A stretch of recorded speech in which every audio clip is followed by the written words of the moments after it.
की स्पेशलिस्ट है, चाहे वो खेती कानूनों के जरिए हो जो कि स्टेट सब्जेक्ट है लेकिन वनज और व्यापार लिख के यहाँ से पास कर दिया गया, चाहे वो राज्यपालों के जरिए हो। मैं अध्यक्ष जी थोड़ा मुझे समय दे दीजिएगा क्योंकि मैं आम आदमी पार्टी को बिलोंग करता हूं और हमारी सरकार को शक्तिहीन करने का ये बिल है। मैं सबका बहुत धन्यवाद करता हूं जिन्होंने इस बिल को जो है विरोध किया है, क्योंकि कल बारी किसी की भी आ सकती है।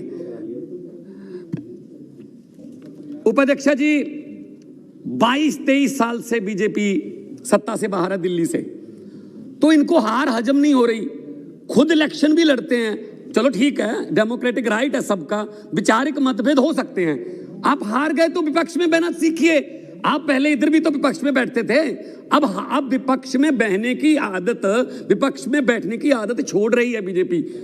मध्य प्रदेश में बीजेपी के लिए वोट नहीं किया था लोगों ने, लेकिन जहां चुनाव से नहीं आते वहां उपचुनाव से आ जाते हैं। कर्नाटका में बीजेपी के लिए वोट नहीं किया था, उपचुनाव से आ जाते हैं। तो अभी जब संवैधानिक पीठ जो सुप्रीम कोर्ट की, उसने फैसला दिया 2018 में कि 3 विषयों को छोड़कर बाकी सब दिल्ली की चुनी हुई सरकार चलाएगी, तो ये लाट साहब का डंडा क्यों लाया जा रहा है यहाँ? आपको पता है मैडम, जिस घर में एलजी रहते हैं, अंग्रेजों के जमाने में वहां वायसराय रहते थे, शायद उसी वायसराय की आत्मा जो है, आप उसके जरिए दिल्ली को चलाना चाहते हैं। फिर इलेक्शन करवाने का फायदा क्या हुआ? इलेक्शन करवाने का क्या फायदा हुआ मैडम, जब दिल्ली का मुख्यमंत्री कोई फैसला नहीं ले सकता? आप मुझे बता दीजिए।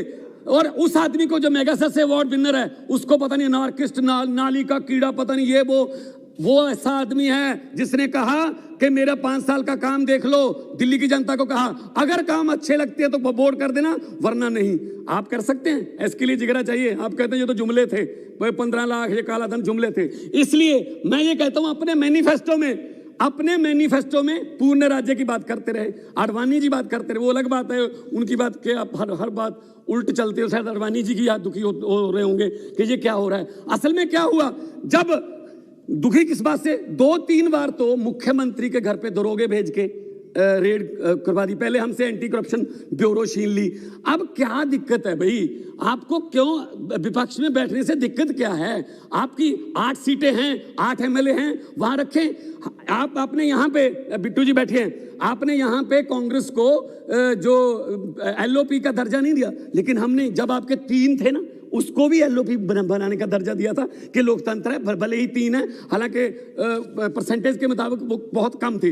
तो मैं ये कहना चाहूंगा, जब हमने स्टेडियम नहीं दिए किसानों को, वहां पे आप जेल बनाने के लिए स्टेडियम मांगे थे, तब से हमारे मुख्यमंत्री पर और हमारी सरकार से नाराज चल रहे हैं। जनाब कौन चलाता है सरकार, ये तो सबको पता है।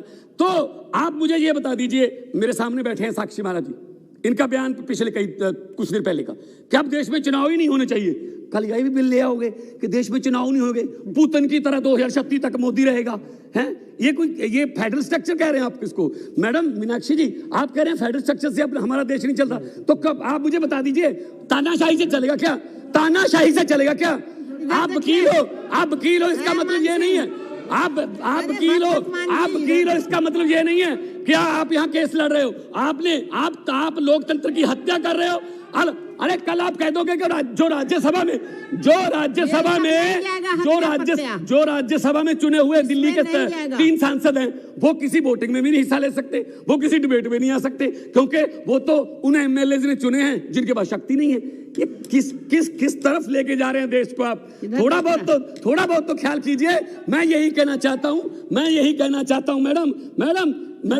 चाहता हूं, दिल्ली देश का दिल है। दिल्ली के स्कूलों की बात, दिल्ली के अस्पतालों की, 73% दिल्ली को बिजली 0 बिल आता है, और दिल्ली के जहां 70 सालों तक पानी नहीं पहुंचा वहां तक पानी पहुंचा दिया। और दिल्ली के, आप मुझे बता दीजिए, प्रधानमंत्री जिस ट्रंप के लिए वहां पे प्रचार करके आए थे, उसकी पत्नी क्या एमसीडी के स्कूल देखने आई थी, स्कूल दिखाया केजरीवाल का, और केजरीवाल को बैन कर दिया, वहां नहीं आ सकते। दिल्ली के अस्पतालों में इलाज फ्री है।